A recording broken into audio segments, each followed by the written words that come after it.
Pinamamadali na ni House Deputy Majority Leader at ACT-CIS Party List Representative Erwin Tulfo sa Kongreso ang pagdinig hinggil sa mga reclamation projects sa Manila Bay.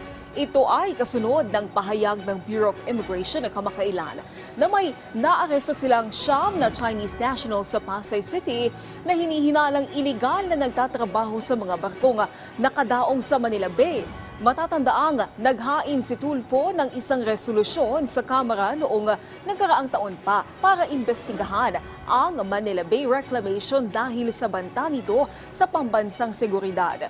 Matapos mapag-alaman na ang mga nagtatrabaho dito ay pawang mga Chinese national umano at bumababa pa sa barko at gumagala sa Metro Manila kahit wala naman umanong kaukulang visa. Giit ni Congressman Tulfo, kahina-hinala ang intensyon ng naturang Chinese nationals kaya't dapat ay masiyasat na ito. Lalo pat pambansang seguridad na ang pinag-uusapan.